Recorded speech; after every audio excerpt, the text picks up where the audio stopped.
नमस्कार, मैं सुजीत मिहिर। आप देखना शुरू कर चुके हैं इंडिया तक। दोस्तों, ग्लोबल पॉलिटिक्स से दो बड़ी खबर निकलकर सामने आ रही है। पहली खबर गाजा से है। इजराइल हमास युद्ध पर गाजा में इस्लामिक फौज की तैनाती की बात कही जा रही है। इसमें अमेरिका का बड़ा प्लान निकलकर सामने आ रहा है। दूसरी खबर रूस यूक्रेन युद्ध से है। यूरोपीय देश स्लोवाकिया के प्रधानमंत्री को गोली मार दी गई है। इन्होंने यूक्रेन को हथियार देने का विरोध किया था। क्या यूरोप में बढ़ने वाला है युद्ध? चर्चा करेंगे विस्तार से इस वीडियो में, इसलिए वीडियो के अंत तक बने रहे।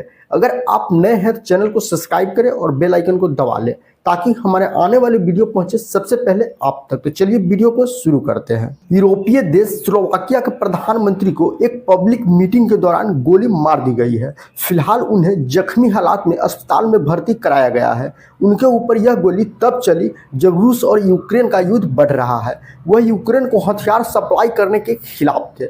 हमलावर को गिरफ्तार कर लिया गया है। प्रधानमंत्री रॉबर्ट फिको पर 15 मई को एक अज्ञात हमलावर ने कई गोलियां बरसा दी। घायल अवस्था में उन्हें हेलीकॉप्टर के जरिए बंसका बास्टिका के एक ट्रामा सेंटर ले जाया गया, जहां वो अपनी जिंदगी की लड़ाई लड़ रहे हैं। फिलहाल उनकी हालत की जानकारी नहीं है। रॉबर्ट फिको यूक्रेन को सैन्य समर्थन देने के लिए सबसे बड़े विरोधी के तौर पर जाने जाते हैं।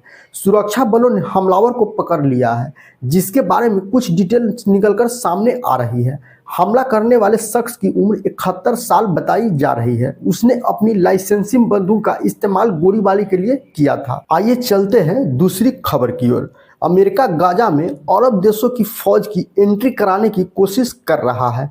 अमेरिका चाहता है कि गाजा में युद्ध के बाद बनने वाली बहुराष्ट्रीय सेना में अरब देश भी शामिल हो।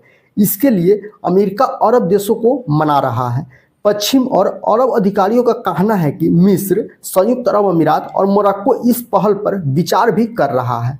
बाइडेन प्रशासन अरब देशों को एक शांति सेना में भाग लेने के लिए कह रहा है, जो युद्ध समाप्त होने के बाद गाजा में तैनात होगी। अमेरिका अरब देशों के साथ इससे जुड़ी योजनाओं पर चर्चा भी कर रहा है। पश्चिमी और अरब अधिकारियों ने कहा कि मिस्र, संयुक्त अरब अमीरात और मोरक्को इस पहल पर विचार भी कर रहे हैं, लेकिन राष्ट्रपति जो बाइडेन गाजा में अमेरिकी सेना को तैनात करने के इच्छुक नहीं है।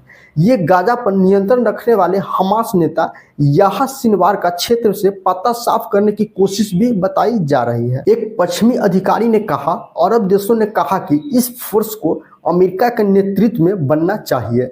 अमेरिका इस बात पर काम करने की कोशिश कर रहा है कि वह बिना खुद जमीन पर उतरे इसका नेतृत्व कैसे कर सकता है। मिस्र, यूएई और मोरक्को ने प्रारंभिक चर्चा की है, लेकिन वे चाहते हैं कि अमेरिका पहले फिलिस्तीनी को मान्यता दे। सऊदी अरब सहित कई अरब देशों ने अपनी सेना को तैनात करने के विचार को खारिज कर दिया है। उन्हें डर है कि इसे इजराइल के साथ मिलीभगत के रूप में देखा जाएगा। हालांकि वे गाजा में सक्रिय एक अंतर्राष्ट्रीय बल के लिए खुले हैं, क्योंकि पश्चिमी और अरब देश वहां रहने वाले इजरायली सैनिकों के एक व्यवहार के विकल्प में चाहते हैं। बाकी आप लोग क्या सोचते हैं इस बारे में? अपना सुझाव कमेंट बॉक्स में जरूर लिखें। मिलते हैं अगले वीडियो में, तब तक के लिए जय हिंद।